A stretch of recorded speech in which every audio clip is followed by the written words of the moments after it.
अस्सलाम वालेकुम स्टूडेंट्स, आज हम करेंगे यूनिट नंबर 12 का थ्योरम नंबर 4 और जो कि इस बुक का लास्ट थ्योरम है। एक और इम्पॉर्टेंट बात ये कि बहुत से स्टूडेंट्स को थ्योरम ढूंढने में काफ़ी मुश्किल पेश आती है। तो आप लोग जो हैं वो प्लेलिस्ट पे जाएंगे तो आपको एक ही प्लेलिस्ट में फुल बुक के थ्योरम ईज़िली मिल जाएंगे। इसी तरह से नाइन्थ के भी स्टूडेंट्स अगर करना चाहते हैं तो नाइन्थ के थ्योरम्स भी नाइन्थ की प्लेलिस्ट पे मौजूद हैं। अब देखिए आपसे क्या कह रहे हैं कि the opposite angles of any quadrilateral inscribed in a circle are supplementary. कहते हैं कि सबसे पहले तो आपको ये पता होना चाहिए कि क्वाड्रिलेटरल क्या है।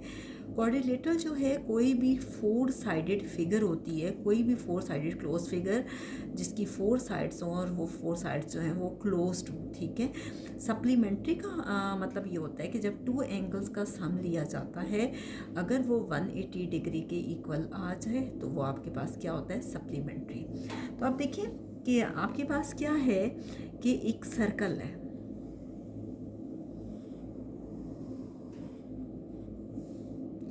अब गिवन में क्या है कि एक सर्कल है और उसको एक नाम दे रहे हैं, और क्या नाम दे रहे हैं, A B C D, A B C और डी, और ए बी सी डी को ज्वाइन कर रहे हैं और एक क्वाड्रिलेटरल बना रहे हैं।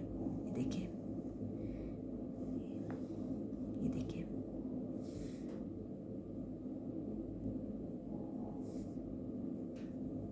आप देखें कि ये एक क्वाड्रिलेटरल बना है, A B C and D. आपने देखा कि ये फोर साइडेड फिगर है, इसकी चार साइड्स हैं और क्लोज्ड है। ठीक है। तो A B C D quadrilateral है। A B C D is a quadrilateral, is a quadrilateral. आगे देखें कि स्टेटमेंट में वो कह रहे हैं इंस्क्राइब्ड इन अ सर्कल, जो सर्कल के अंदर मौजूद है, और अगर वो उसको इंस्क्राइब कर रहा है इसका मतलब है कि वो किसी भी पॉइंट पे जो है वो सर्कल को टच कर रहे हैं। ठीक है। इसका सेंटर क्या है, सेंटर इसका है जी जो हम हर बार लेते हैं, सेंटर है ओ के अलावा भी आप ले सकते हैं। आप बुक पे ओ दिया हुआ है तो हम ओ ही ले रहे हैं, ज़रूरी नहीं है कि आप हर बार ओ ही लें। टू प्रूव, आपको साबित क्या करना है, आपको साबित ये करना है कि जो अपोजिट एंगल्स हैं क्वाड्रिलेटरल में वो आपके पास सप्लीमेंट्री हैं। अब अपोजिट एंगल्स कौन से हैं, देखिए कि ए का अपोजिट एंगल जो है वो आपके पास है सी, यानी मेजर एंगल ए और मेजर एंगल सी। इन दोनों का सम, यानी ये भी 90 है, ये भी 90, और ये मिला के किसके इक्वल है, 180 डिग्री के। तो देखिए अगर तो एंगल 90 डिग्री की हो तो वो वन राइट एंगल होता है, और अगर 90 प्लस 90 आपके पास 180 डिग्री आ जाए तो वो आपके पास टू एंगल राइट होता है। ठीक है, यानी वो सप्लीमेंट्री एंगल होता है। अब अगर मेजर एंगल ए भी 90 है और मेजर एंगल सी भी 90 है तो इसका मतलब है कि ये टू राइट एंगल्स हैं। ठीक है। अब इसी तरह से है एंगल बी और एंगल डी।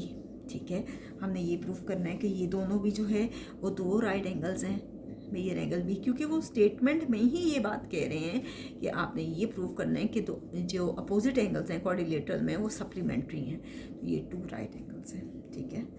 अब देखिए कंस्ट्रक्शन में मैं आपको पहले भी सिखा चुकी हूँ, बाज़ औक़ात थ्योरम को प्रूफ करने के लिए हम फिगर में कुछ एडिशन करते हैं और उसे कहते हैं कंस्ट्रक्शन।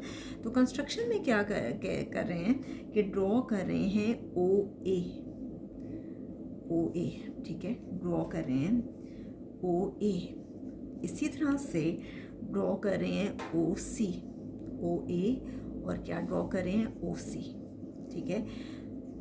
आगे क्या किया उन्होंने कि एंगल्स को कुछ नाम दिए, राइट एंगल्स को कुछ नाम दिए। क्या क्या नाम दिए हैं, इसे नाम दिया है एंगल 1 का, इसे नाम दिया है एंगल 2 का, ये एंगल 1 है, ये आपके पास एंगल 2 है। ठीक है। इसी तरह से ये आपके पास एंगल 3 है, ये आपके पास एंगल 4 है, ये आपके पास एंगल 5 है, और ये आपके पास एंगल 6 है। ठीक है। एंगल्स को कुछ नाम दिए हैं, क्या क्या नाम दिए हैं, angle 1, angle 2, angle 3, angle 4, angle 5 and angle 6 as shown in figure. तो अभी तक हमने क्या क्या किया, हमने ये किया कि हमने एक सर्कल बनाया और उसके अंदर एक क्वाड्रिलेटरल बना लिया, ठीक है, जो कि 4 साइडेड फिगर है। हमने क्या किया कि उसका सेंटर ओ ले लिया। अब ए ओ सी जो है वो आपके पास सेंट्रल एंगल है। आपसे वो स्टेटमेंट में कह रहे हैं कि क्वाड्रिलेटरल के जो अपोजिट साइड्स हैं यानी ए और सी आपस में जो है मिल के सप्लीमेंट्री एंगल बना रहे हैं, यानी 2 राइट एंगल्स बना रहे हैं, क्योंकि वो 180 डिग्री आ रहा है। इस तरह से बी और डी ये दोनों भी मिलके सप्लीमेंट्री एंगल्स बना रहे हैं, और ये चीज़ आपने प्रूफ करके दिखानी है। कंस्ट्रक्शन में हमने फिगर में एडिशन की, क्या किया, ड्रॉ किया ओ को ए से और ओ को सी से, और एंगल्स को कुछ नाम दिए, 1 2 3 4 5 एंड 6, ये एंगल्स को कुछ नाम दे दिए, ठीक है। तो आगे हम करते हैं प्रूफ में है जी आपके पास स्टेटमेंट्स एंड रीजंस, और अब हम देखते हैं 1 बाय 1 के स्टेटमेंट्स एंड रीजंस में क्या कह रहे हैं। आप देखिए कि स्टेटमेंट्स और रीजंस में क्या है कि आर्क जो है वो कौन सी है, ADC, standing on the same arc, standing on the same arc. Arc है आपके पास ADC, कौन सी आर्क है, AD एंड C, ये वाली आर्क है आपके पास, ठीक है। मैं थोड़ा सा डार्क करके आपको दिखा देती हूँ, ADC, यानी कि ये आपके पास मेजर आर्क है, ठीक है। अब देखें इसमें सेंट्रल एंगल कौन सा है, angle 2। Angle 2 is a central angle, angle 2 कौन सा है, सेंट्रल एंगल। आर्क कौन सी थी आपके पास, ADC, ये आपके पास आर्क थी। तो आप यहाँ पे रीजंस में लिख सकते हैं कि आर्क है ADC ऑफ द सर्कल, और इसका सेंटर आपके पास क्या है, O है, विथ सेंटर O। अब देखें सरकम एंगल जो है वो इसमें है एंगल बी में बहुत डिटेल में, यानी ABC आपके पास सरकम एंगल है। मैं पीछे आपको बहुत डिटेल में बता चुकी हूँ कि सरकम एंगल जो है वो कौन सा एंगल होता है। एंगल बी कौन सा है इसमें, angle B is the circum angle. Angle B जो है वो आपके पास है सरकम एंगल, ठीक है, जो कि 2 कॉर्ड्स को आपस में मिला रहा है। अब देखें कि आपके पास क्या है कि थ्योरम नंबर 1 हमें ये कहता है कि जो सेंट्रल एंगल है यानी मेजर एंगल AOC वो इक्वल है 2 टाइम्स कॉरेस्पॉन्डिंग मेजर आर्क के, ठीक है। लेकिन यहाँ पे जो है हम इसको सपोज कर रहे हैं कि ये आपके पास आर्क है ADC, तो इसकी कॉरेस्पॉन्डिंग आर्क कौन सी है, मेजर एंगल ABC, ठीक है। आप बोथ साइड्स को चेंज कर दें, ये क्या होगा, 2 times major angle ABC equal to major angle AOC। जब बोथ साइड्स को चेंज किया जाए तो साइन में कोई चेंज नहीं आता। ये 2 दूसरी साइड पे डिवाइड हो रहा है, कोई भी कोएफिशिएंट होता है उसको ख़त्म करने का ये तरीका होता है कि वो दूसरी साइड पे जाके डिवाइड हो जाता है, या बोथ साइड्स पे उसको डिवाइड कर देते हैं 1/2 मेजर एंगल AOC। अब देखें कि उन्होंने मेजर एंगल ABC को सिंपली लिखा हुआ है मेजर एंगल B, क्योंकि सेंट्रल जो सेंटर में होता है असल में वही एंगल होता है और वही लिखा जाता है।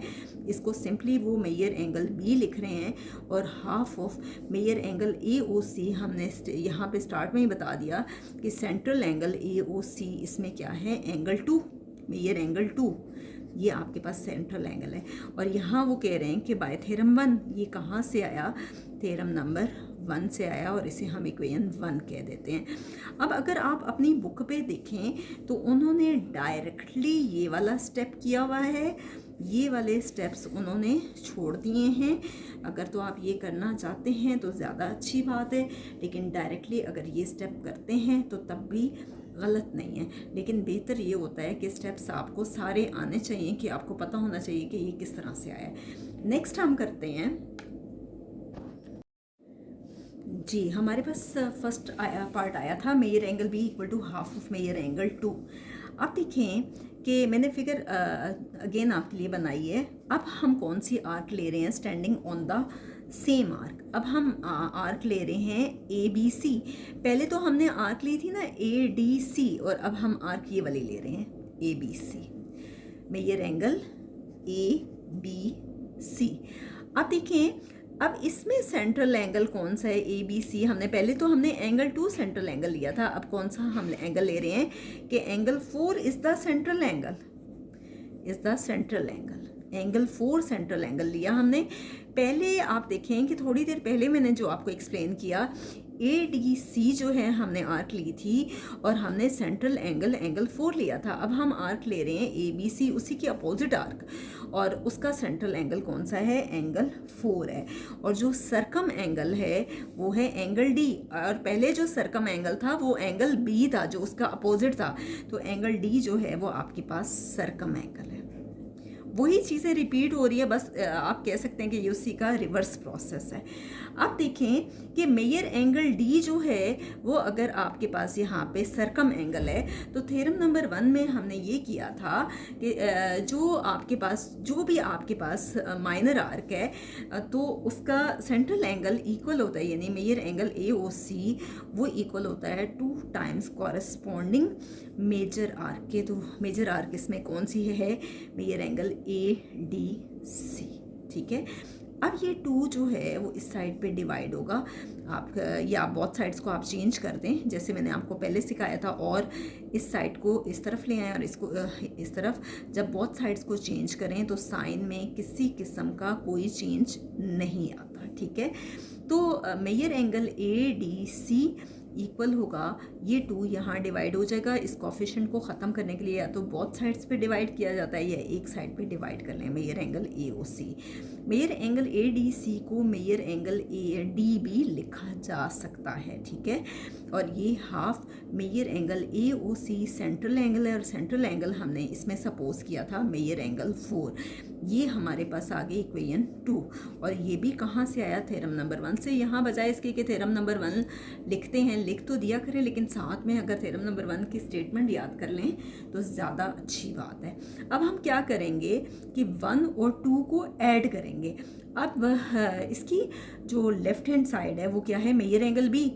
मेजर एंगल B में मेजर एंगल D ऐड होगा, इसकी लेफ्ट हैंड साइड में इसकी लेफ्ट हैंड साइड ऐड होगी, और इसकी राइट हैंड साइड में इसकी राइट हैंड साइड ऐड होगी, यानी इक्वल टू 1/2 दोनों में आ रहा है।